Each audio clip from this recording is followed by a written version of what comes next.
perspective of the intention of making an effort to prevent a tragedy such as this that has befallen my family, has befallen us Canadians at large. I come here to share Soleiman's tragedy so we can truly prevent another mother, another father, another brother, another sister from going through the agony, the pain, the anguish that we're going through. Soleiman's life mattered. Can you hear me? No, better, yeah. Better now? Okay. Yeah. Soleiman's life mattered, just like everyone else who suffered from mental illness. Their life mattered. Because they're human beings. They have hopes and dreams. They have perspectives. They have families. So with that start, what I'm hoping to do this evening is essentially, for the next 15-20 minutes, for the first few minutes, talk about Soleiman's life. Who was he? What did he represent to my family? And then secondly, the second part of my talk will be with respect to the violent end of his life. The case itself, you just saw the documentary. I want to put some more facts into the equation here for us to contextualize everything. Because my family's pain continues today, ladies and gentlemen. It hasn't stopped. It hasn't stopped since December 15th, 2016. And the final part is the Justice for Soli movement of where we are today. A movement that was created out of Soleiman's tragedy.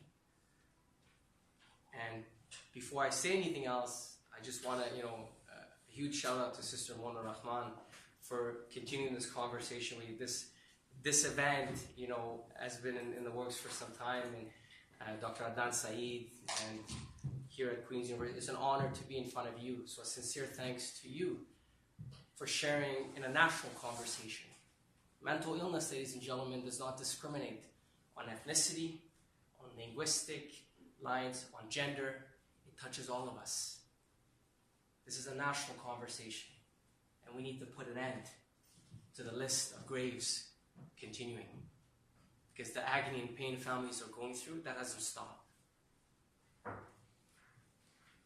So who was Soleiman? Soleiman was, there's so many words to describe him, but I'm going to summarize it in a few sentences.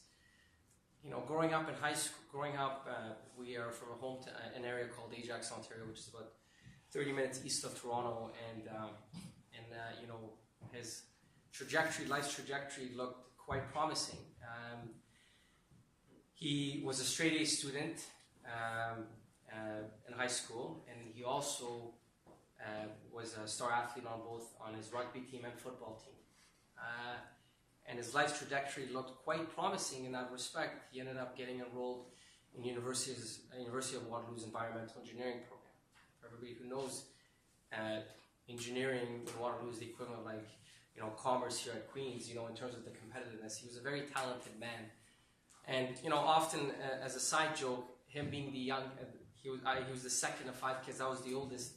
He was always better than me in everything that he put his mind to. So even in video games, I throw that part because there was that human part of him that, I didn't like the fact that my younger brother was talented. So everything looked promising. And then in his second semester, in his first year at Waterloo, a tragedy struck, and the tragedy struck in that he got into a car accident in the spring 2005, and he ended up shortly after that accident was diagnosed with this illness known as schizophrenia. But what's remarkable, and this is one of the greatest legacies he's left, and oftentimes I've given these talks quite a bit. This is usually the parts of the presentation that I usually have the most difficult part talking about, is that his resilience. For anybody who doesn't know the illness of schizophrenia, it is quite a debilitating and a challenging illness. And so what Soleiman did was, his resilience always would come out, and that the remarkable gifts that he had is that he never allowed the illness define him. Rather, he let his character. And if there's one thing, ladies and gentlemen, that if any of us could take tonight, for all of us, if you know someone that's suffering from mental illness, don't make the mistake of judging them or letting their character be defined by that illness. Soleiman taught my family that. Through his resilience, he taught that. He made us into better people because of the agony that he went through. And what I mean by that is, after his illness, in addition to his native tongue of Farsi and English, he ended up picking up Arabic.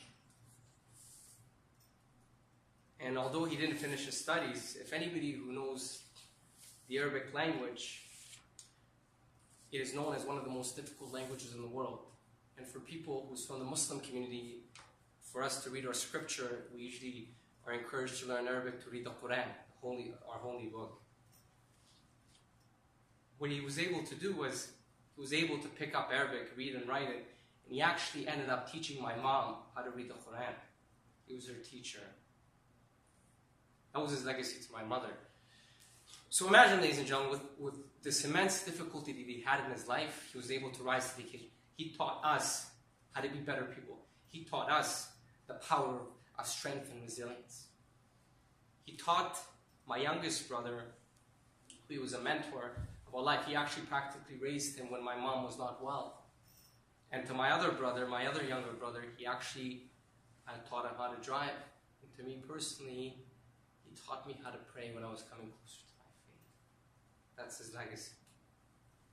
And so if you want to take a sentence to define who he was known for his intellect, his generosity, ultimately his devotion to his family and his faith. And since December 15, 2016, a part of us has been lost. And Soleiman was taken from us mercilessly, and it's not coming back. But we are better people today because of him, because of what he went through, and it made us understand the importance of dealing with people with compassion, with humility, with respect and decency. And what's also remarkable, before I go to the next part, that it took my family 11 years to keep Soleiman alive, specifically my mom's special care. Yet it took the justice system 11 days for him to be killed under their care. Think about that, ladies and gentlemen. 11 years to keep him alive through special care, love, and working with folks, with appropriate professionals that kept him alive. Yet it took the justice system 11 days for him to lose his life. Let's think about that for a second. Because today happened to Soleiman, tomorrow could happen to your loved one. And that's why I'm speaking out today. That's why my family, because we don't want another family to go through what we're going through. So that's Soleiman's life. And if folks want to learn more about who he was, you can go to our website, and I'll talk about the movement shortly, but you can learn more about his life and the incredible gifts that he embodied. Let's talk about the violent end to his life. Let's talk about the case where we are. And I think what's important here is after his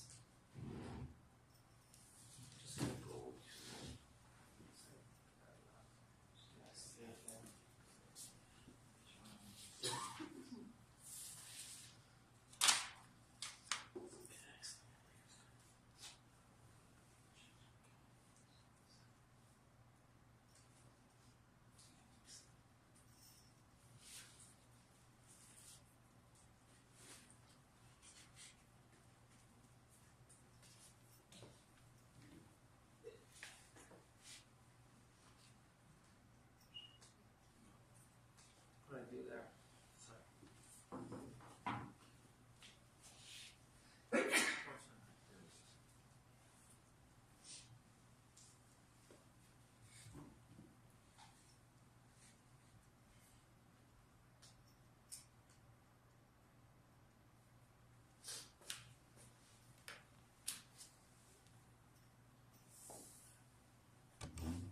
It's myself, my father, sister, brother and my other brother and my mother, my nephew.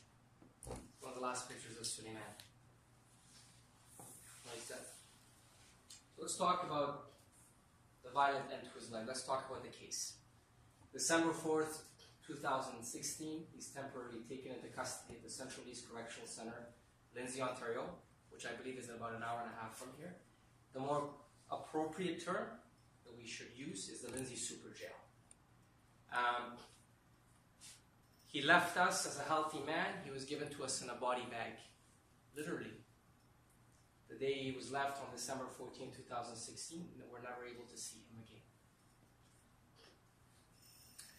And according to the Ontario Ombudsman, which is the organ of government provincially that oversees jail complaints for the province, and according to the Ontario Ombudsman, that jail was the most complained jail between the year 2015 and 2016. So let's keep that in mind here. December 4th, 2016, he's temporarily taken into custody. December 15th, he's dead. Now let's talk about the intervening 11 days. In those 11 days, my family tried to see Soleiman 4 times. 4 times, ladies and gentlemen. We drove from Ajax, Ontario to Lindsay. It's about 45 minutes. 4 times. My parents 3 times, myself and my younger brother once. Every single time we were effectively denied to see him. We're not permitted to see him. And to this day, we have not been told why. Now, ladies and gentlemen, now imagine this. The difference between life and death in many respects for people that suffer from mental illness is family support. They took the one thing that Soleiman had a right to, and they took that away from him. They did not let him see his beloved mother or his family. We should be alarmed how a mentally ill man who's vulnerable, whose only channel of support is cut off from him. Why? His life did matter. He was a human being, a Canadian man, a son, an uncle. But why? They took that away from him, and we still have not been given the answer as to why we weren't able to see him. And the one time that I went to try to see Soleiman with my younger brother, I articulated to staff that Soleiman was suffering from mental illness. So in addition to the fact that at this time he was 30, remember he was diagnosed with schizophrenia when he was 19. In addition to that fact that like 11 years, it was well documented, but I did my due diligence to let them know that he was suffering from schizophrenia. So they knew about his mental illness. A couple days before his death, an Ontario judge ordered Soleiman to be transferred to the Ontario Shores Centre for Mental Health. All the appropriate channels were taking place by my family to get him help. And a judge ordered him to be transferred. This was a couple days before his death. And the only reason he wasn't transferred is because he was waiting for a bed. Because he's dead 3 days later after that order. Again, ladies and gentlemen, we have to be alarmed. And I haven't even gone to the worst part. All the things were in place for him to get help. But why didn't he get help? And we still have not been told why. Now let's talk about that fateful December 15th, 2016, when my family's nightmare began. Let's talk about the violent end to his life.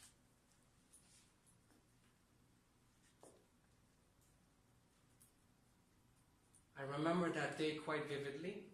It was a Thursday. 2 police officers knocked on my family's door to inform my father of the passing of Soleiman. We weren't given any information after that for some time. Like I said to everybody, he was given to us in a body bag a couple days later. And people in the Muslim faith, we usually, when we bury someone, we usually wash their body. And I talk about these details for everybody to understand the violence that he endured. There were bruises, abrasions throughout his body. A huge gash on his forehead. And I actually fainted when I was given the honor of... I couldn't do it. So that's the body that were given back to us. Now, after his death, we had two immediate investigations that took place. Let's talk about these investigations.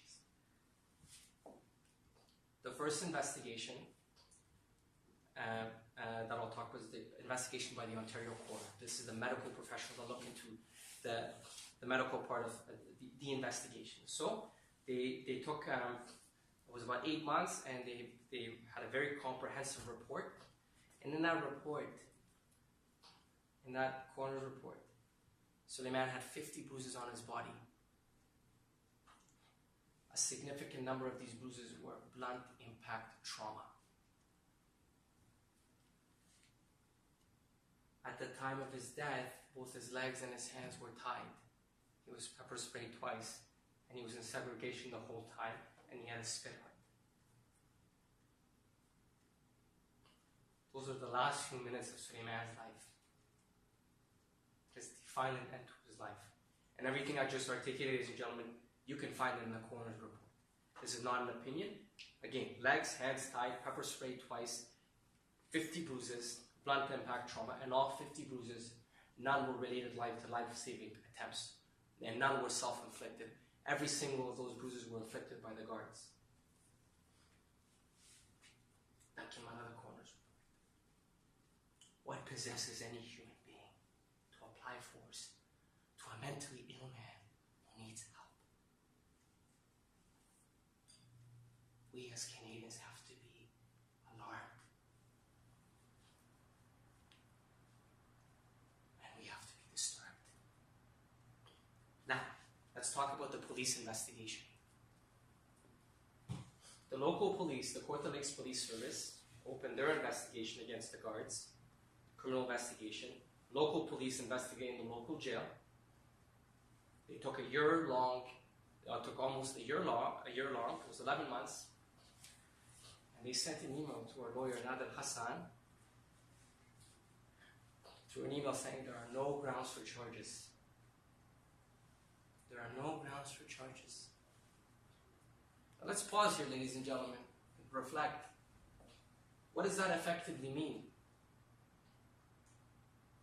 What that means is that that's okay. That is allowed. There's nothing wrong with that. Imagine that. Here you have all these facts, right, and there's no grounds for charges.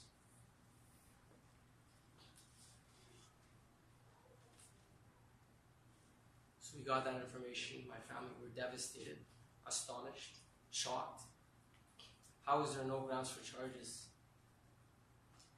He had a vicious beating that ended his life. He didn't just roll over and die. So, recently, as you saw in the Fifth Estate, an eyewitness came forward. That was across the cell that saw Soleiman's death, that saw Soleiman being viciously beaten to death. But what you didn't hear in the Fifth Estate is how did the Court Lakes Police Service, how did they close the investigation without speaking to Mr. Thibault? How do you close the investigation without speaking to the eyewitness?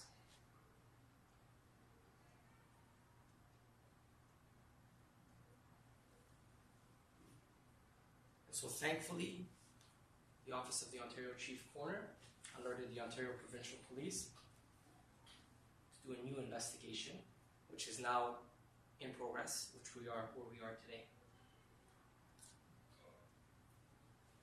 Ladies and gentlemen, two injustices have occurred to this family and to Canadians at large.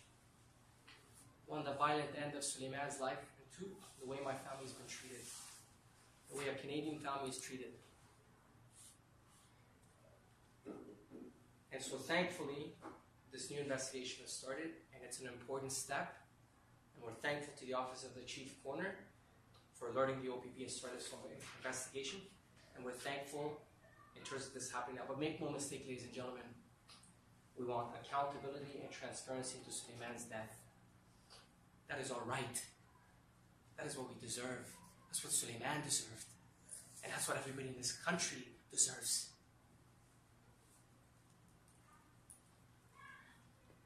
Now that's the case. And if folks want to learn more about the case, we can, I can give you our cards, and also you can follow us on social media. But that's the case itself, and I'm happy to speak after the event about the case. So let's go to the final part of the presentation. And before I start, I'm going to play a YouTube video that our movement made.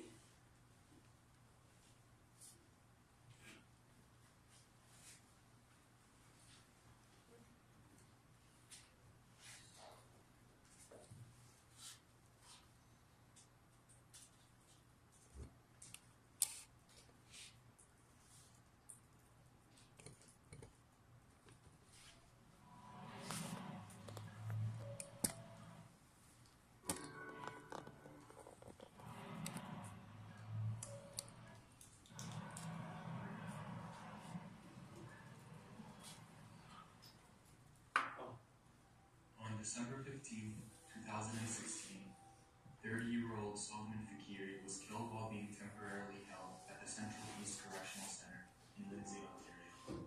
Staff at the prison knew that Soleiman suffered from schizophrenia. Over 20 guards entered Soleiman's cell during a confrontation that day. They bound his hands and feet so he couldn't move. Soleiman stopped breathing after he was pepper sprayed and beaten repeatedly. Something wrong has happened. He suffered over 50 injuries and nobody has been held accountable. Since then, Soleiman's family have fought tirelessly for truth and justice to emerge. But the fight isn't for Soleiman alone. Ashley Smith, Edward Scotia, Cass Geddes, Justin Saint-Amour, Abdurrahman Hassan, Moses Avec Beaver, Matthew Hines. Soleiman's death is just one tragic result of a broken system. The mental health care system is a fragmented patchwork. People with mental illness are disproportionately incarcerated in Ontario prisons. And we, the Justice for Soli campaign, need your help to change it. 1 in 5 people in Canada experience a mental health problem or illness. 20% of inmates who entered the system between 2011 and 2012 were identified as having mental health issues. An average of 19 deaths per year were reported between 2012 and 2017 in Ontario prisons. Each of us here are here to lend a voice to doing something about this. Help us change these statistics. Join us. Help us fight for mental health. Help us fight for those who have lost their lives in Ontario prisons due to the failures of our justice system. Let's change the system. Justice for Soli.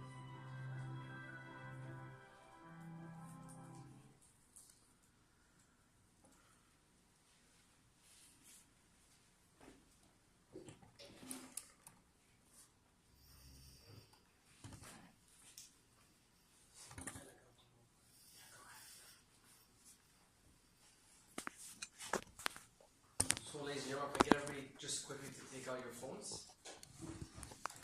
This is shameless advertising. If you can go on your Twitter or on your Facebook, type in Justice for Soli. If there's anybody who's on Twitter, if there's something that I said that invoked a certain passion, a certain comment, please type that, write a comment and type in with the hashtag Justice for Soli. If you have Facebook, you can follow us on Justice for Soli. We have a social media following on both Facebook, Instagram, and Twitter. It can be great if you can follow us.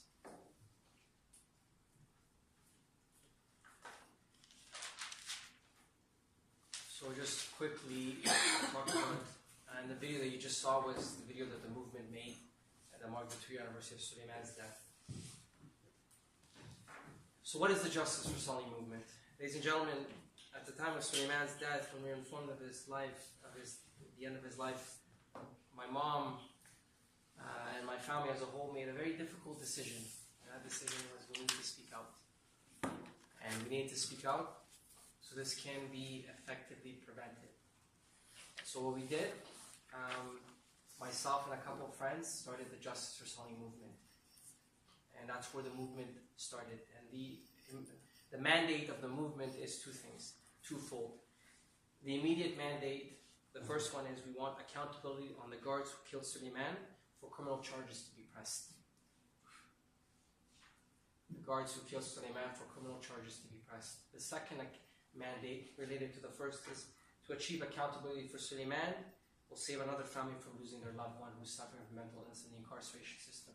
Ladies and gentlemen, the jails are not the new hospitals. People with mental illness need to be around doctors, nurses, appropriate professionals to help them. They need to be respected, have decency and humility. This is not negotiated. This is their right. And we as a society have a duty and obligation for them. They don't choose to have a mental illness. It's given to them. And our role is to work towards helping them. That's very important. What does the movement have done? The movement has done a couple of things, Angel. We have a research paper that we effectively completed just recently, and I'll pull it up for a quick second. So that's one of the work. Our research team has written a paper looking at the intersectionality of mental illness and incarceration.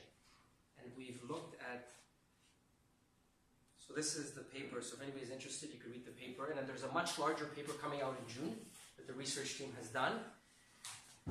We have a social media following on both Facebook, Instagram, and Twitter.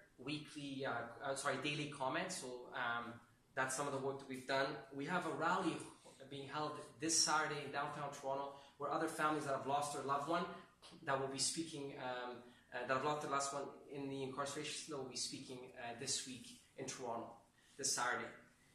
We have a petition, ladies and gentlemen, that's calling for accountability and transparency to Soleiman's death. 17,000 people across the country have signed it. Brother Anand probably circulated, so it would be great if you can sign it.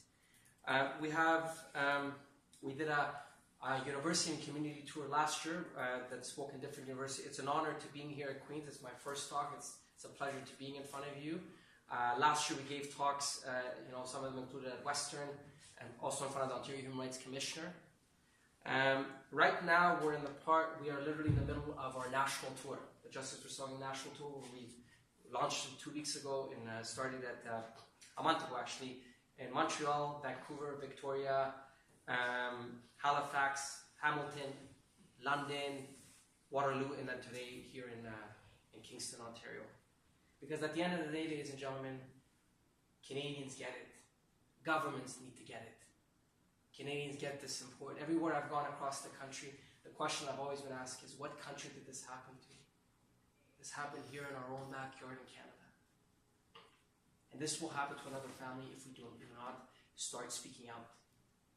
So that's the national tour that we've done. We have Edmonton and Winnipeg on the go, and then we have a couple other cities as well. So that's some of the work we've done. You saw our website. In terms of how you can help, there's a couple ways. One is the petition. Another way you can help, ladies and gentlemen, is donating to our campaign to help us with legal costs. Now imagine, we lost Soleiman, who was at the custody of the state. We have to come up with legal funds. Now think about that. We have to come up with it to cover, even though he died, he was killed under government care. So that's another way to help us. We're still looking for volunteers into our campaign. We have, the movement it consists of 15, 16 individuals that come from different shared experiences, but share the same common perspective of changing this with respect to mental illness. We're looking, for some volunteers on our teams. Time commitment's 2 hours, and essentially our meetings are mobile. So, and again, it's an opportunity for us to learn from you. Ladies and gentlemen, behind me there's an incredible, individuals that are doing work, and one of them is like sitting with us with Imam Yassin, who's my mentor. I know he's going to get annoyed for me saying that, but I've learned so much in this process, and I know I can learn so much from everyone else as well, because we have a common shared purpose. So if you're interested, talk to me after the event, and we'd love to have you involved. And then the final way you can help us is signing our petition. And I'm going to end it off with these final words, ladies and gentlemen. With final words and a quote. Soleiman's life mattered. Edward Schroeder's life mattered. Ashi Smith's life mattered. Cass Geddes' life mattered. Abdulrahman Hassan's life mattered. Justin Saint-Amour's life mattered. Matthew Hines' life mattered. Mature Madot's life mattered. Individuals that needed help instead lose their life mercilessly without accountability and transparency, and the incarceration system lost them. This has to stop. The list has to stop, and I can go all day, ladies and gentlemen, with other individuals that I've lost, but I just want to highlight some of these names, to pay homage to them, to honor them and my late brother, to be the voice for the voiceless. And I end off this presentation with a quote for us to reflect on in our discussion. The greatest measure of a society is how a society treats its most vulnerable. The greatest measure of a society is how a society treats its most vulnerable. So how do we treat our most vulnerable? Thank you very much, ladies and gentlemen.